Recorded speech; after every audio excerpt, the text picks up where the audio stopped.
Every insight deserves an audience. Welcome to Atypica AI. I just gave 2 interns $15,000 each to prove a point. One used pure intuition and vibes to make every decision. The other relied entirely on data and systematic analysis. The results? They'll change how you think about making decisions forever. But here's what shocked me most. It wasn't who won that mattered. It was discovering that 90% of us are making decisions completely wrong. And the companies that figure this out first are going to dominate their industries. You know what I'm talking about, right?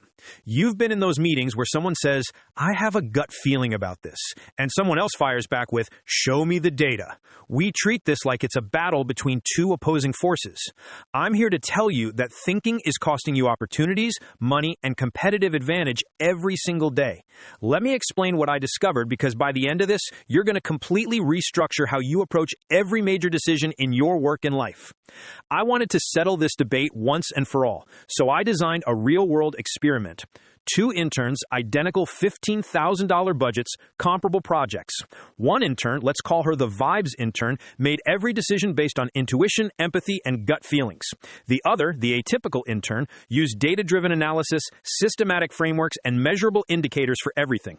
I'm going to walk you through exactly what happened, but first, let me tell you why this matters to you personally.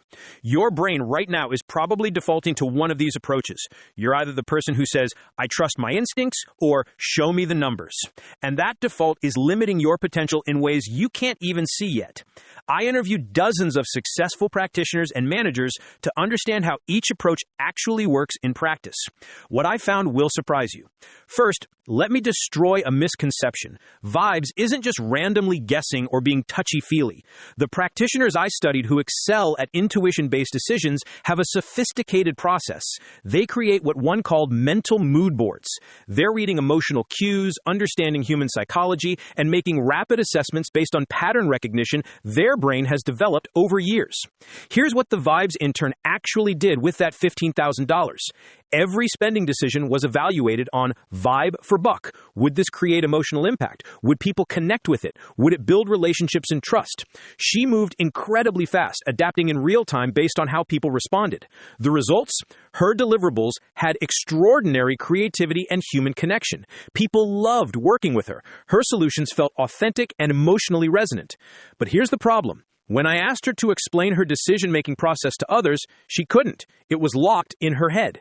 Now, the atypical intern, completely different story. Every single dollar was tracked in a line-item budget with real-time variance analysis. Every decision went through weighted decision matrices. Every assumption was documented. Every outcome was measured against predefined KPIs. The result? Predictable, scalable, measurable impact. I could trace exactly why each decision was made and replicate the entire process with someone else tomorrow. The deliverables were solid, met all requirements, and generated clear ROI. But you know what was missing? The spark, the human connection. The ability to navigate ambiguous situations where data doesn't exist yet. Neither one won. And that's the point. When I analyzed the results across 4 key criteria, deliverable quality, cost-effectiveness, decision-making process, and scalability, here's what emerged. Atypica won decisively on scalability and financial accountability. Vibes won on creativity and human centricity. But here's the kicker. Every single experienced manager I interviewed told me the same thing. I would never choose just one. The most successful practitioners use what one entrepreneur called vibes-led, data-validated. They start with intuition to spark ideas, then use data to test, refine, and scale those ideas. Based on this research, I've developed a process that combines both approaches strategically, and I'm already using it myself for every major decision. Step 1. Ideate with vibes. Start with empathy and intuition.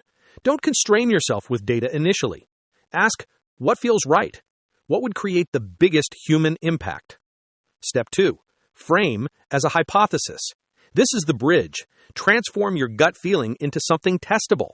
Instead of, this feels like it would work, say, I hypothesize this approach will increase retention by 15%. Step 3. Validate with data.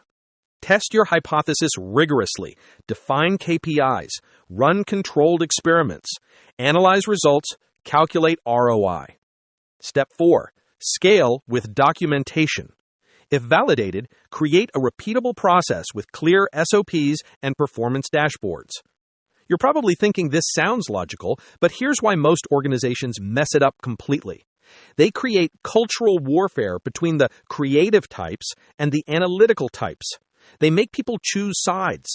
The companies that win create what I call translator managers, leaders who can bridge both worlds, who create psychological safety for intuitive thinking while enforcing the discipline of data validation.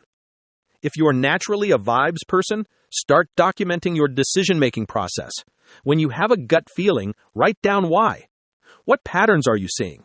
What assumptions are you making? Then figure out how to test those assumptions. If you're naturally an Atypica person, start your next project with 30 minutes of unconstrained brainstorming before you touch any data. Ask yourself, what would the most human-centered solution look like? What am I not seeing in the spreadsheet? Here's what this experiment taught me. The future belongs to people who can harness both their intuition and their analytical capabilities. Not one or the other, both. Your gut gives you the spark, data gives you the validation. Documentation gives you the scale. That combination is unstoppable. I've restructured my entire decision-making process around this framework, and the results speak for themselves.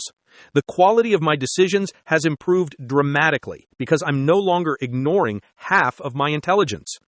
The question isn't whether you should trust your gut or trust the data.